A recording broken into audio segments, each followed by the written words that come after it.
Assalamualaikum warahmatullahi wabarakatuh. Salam sejahtera bagi kita semua. Salam sehat untuk Bapak Ibu hadirin yang berbahagia. Izinkan kami dari perwakilan DPK 25 Komda Rumah Sakit Al-Huda ingin mempresentasikan hasil seminar kami pekan lalu dalam memperingati Hari HIV/AIDS sedunia. Perkenalkan, saya Herni Lukisanti, Eskebnas, bersama rekan saya, Nasintia Nori dan Neswidianingsi akan menyampaikan materi tentang peran tenaga kesehatan dalam mengurangi stigma terhadap pasien dengan HIV/AIDS. Tentu Bapak Ibu sudah tahu apa yang dimaksud dengan HIV. HIV kepanjangan dari Human Immunodeficiency Virus merupakan virus yang menyerang sistem imun tubuh, terutama sel CD4. Tentu Bapak Ibu sudah mengetahui kepanjangan dari AIDS yaitu Acquired Immunodeficiency Syndrome, di mana tahap lanjut dari infeksi HIV ketika imunitas menurun secara drastis dan muncul infeksi oportunistik. HIV tidak sama dengan AIDS. Tidak semua orang dengan HIV akan menjadi AIDS jika diobati dengan ARV. Mekanisme penularan HIV di mana tidak akan menular melalui bersalaman, makan bersama, gigitan nyamuk, atau berbagi toilet. HIV atau AIDS dapat menular melalui hubungan seksual tanpa kondom, baik pervaginal, anal, maupun oral. Transfusi darah atau alat suntik tidak steril yang digunakan bergantian. Dan ketiga, penularan dari ibu ke anak melalui proses kehamilan, persalinan, ataupun menyusui ASI. Pencegahan dan pengobatan HIV/AIDS bisa dilakukan dengan penggunaan kondom secara konsisten, tidak berbagi jarum suntik, tes HIV rutin dan pengobatan dini, program PMTCT atau Prevention of Mother-to-Child Transmission, dan treatment as prevention. OD dengan viral load tidak terdeteksi tidak menularkan HIV. Pencegahan dan pengobatan HIV/AIDS bisa dilakukan dengan pemberian terapi antiretroviral atau biasa yang kita sebut dengan ARV dengan tujuan untuk menekan replikasi virus. Terapi ARV juga sudah tersedia di klinik VCT dan CST di Rumah Sakit Al-Huda. Kedua, pasien harus minum ARV seumur hidup.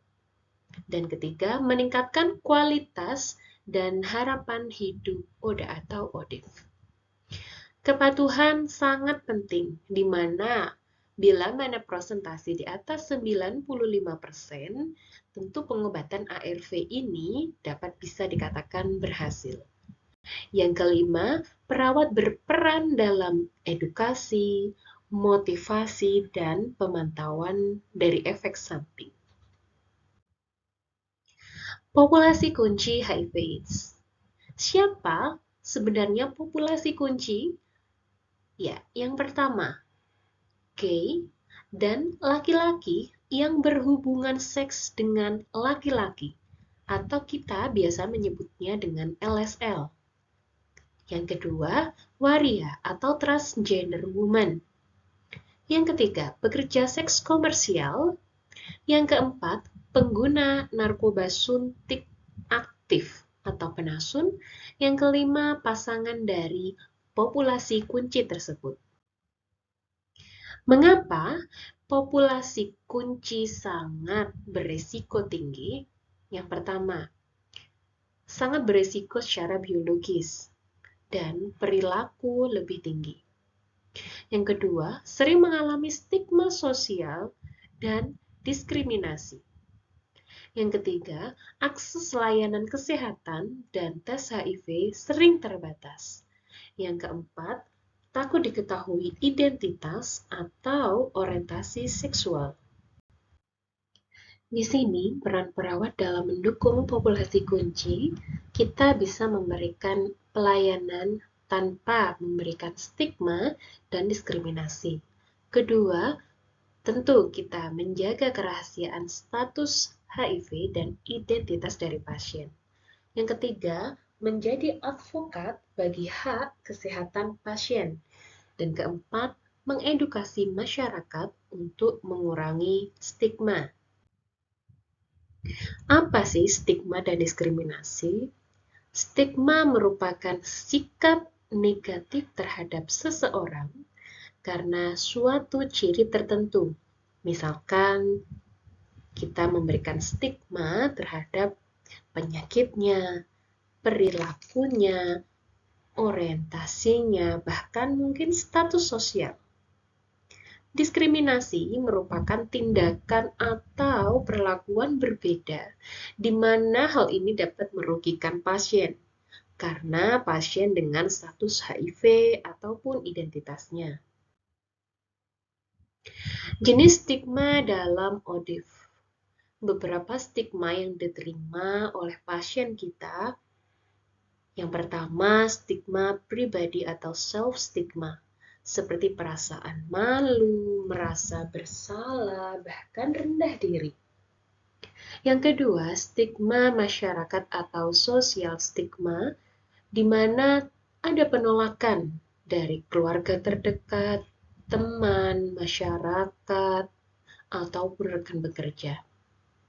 Yang ketiga, stigma kelembagaan atau institusional stigma. Diskriminasi ini terkadang masih juga diterima di dalam lingkungan layanan kesehatan, pekerjaan, pendidikan, dan stigma ganda atau double stigma. ODA dari populasi kunci, misal pasien dengan waria, dengan status HIV positif, bisa jadi mengalami stigma dua lapis, di mana mendapatkan stigma secara pribadi maupun stigma di lingkungan masyarakat. Bentuk stigma dan diskriminasi ini ada banyak contohnya.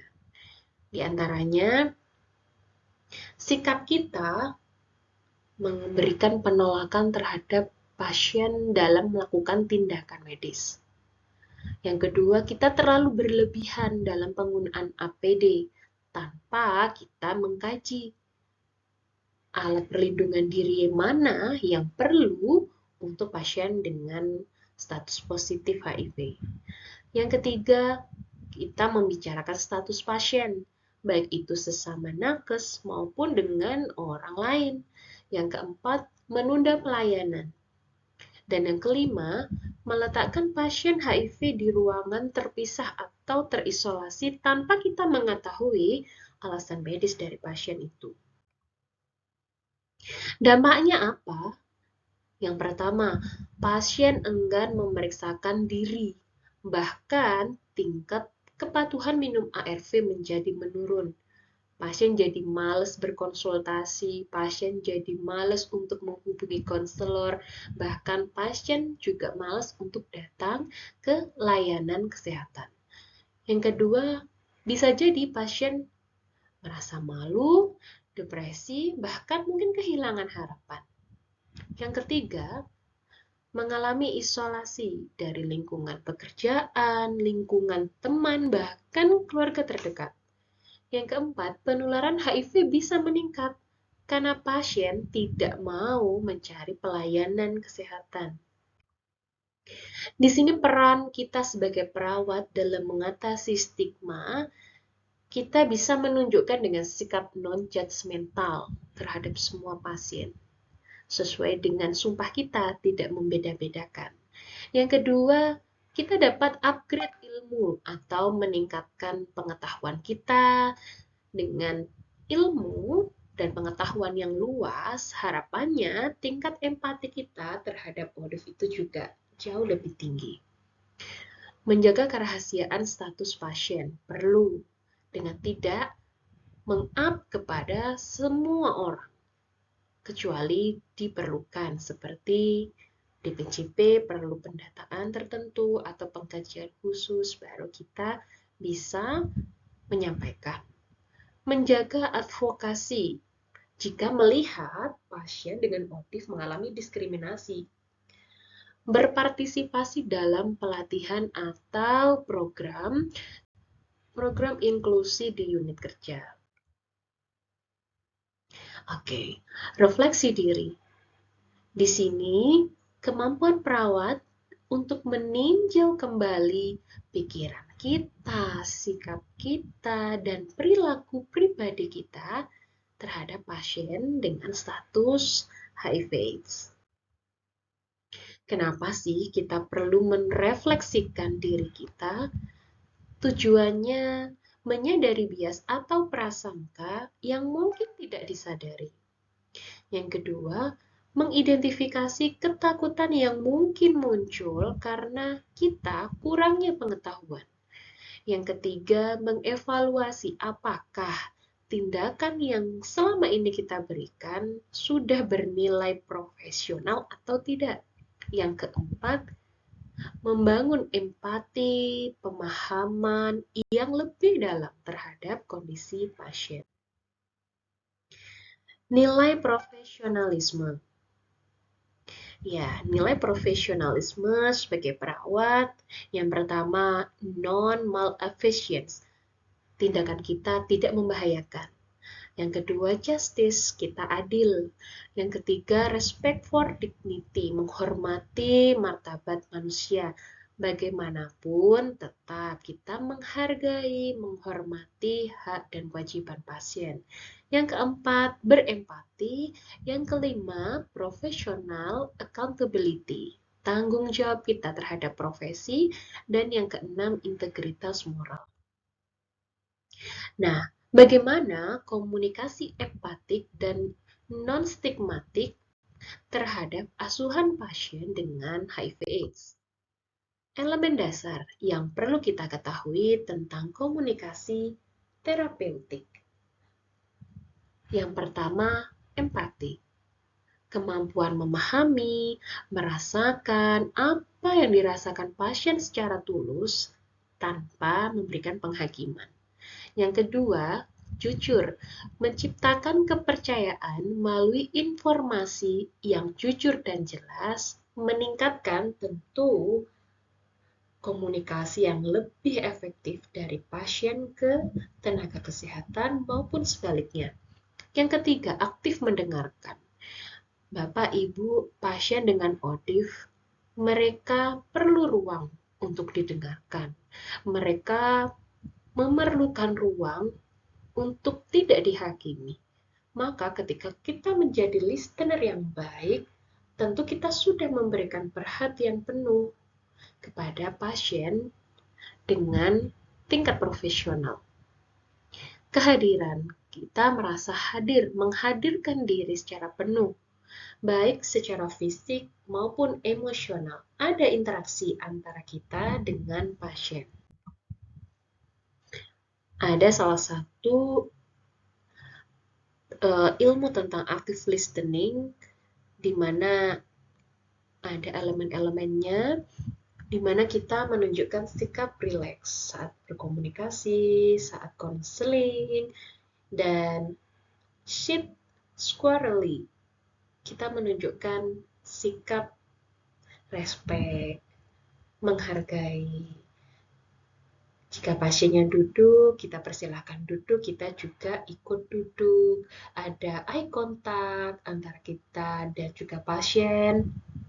Ada sikap tertarik, sikap penuh empati ketika pasien menyampaikan keluhannya, kendalanya, dan open posture, tidak dengan menutup kedua tangan kita di depan dada.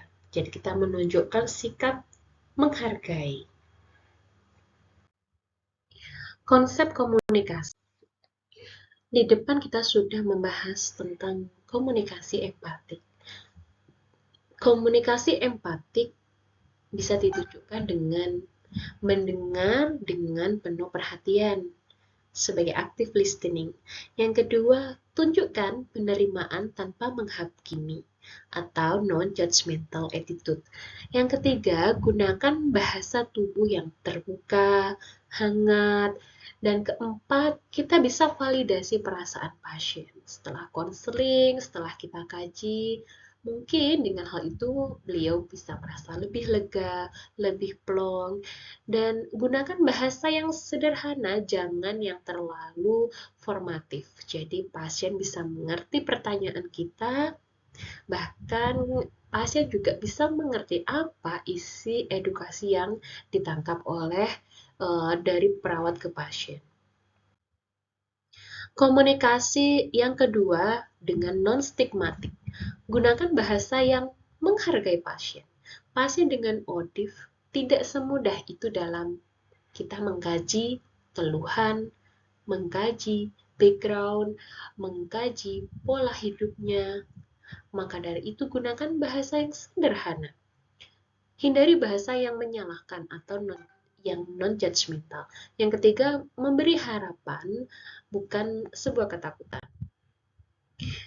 Demikian Bapak Ibu yang berbahagia yang mungkin bisa kita sampaikan.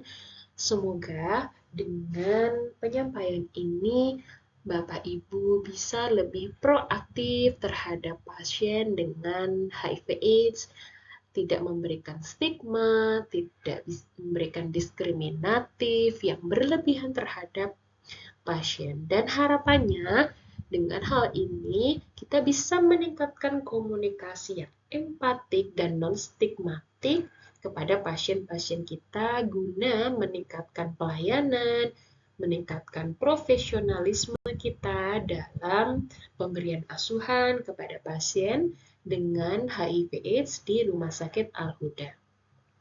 Stop stigma terhadap pasien dengan ODIF. Salam sehat, terima kasih. Wassalamualaikum warahmatullahi wabarakatuh.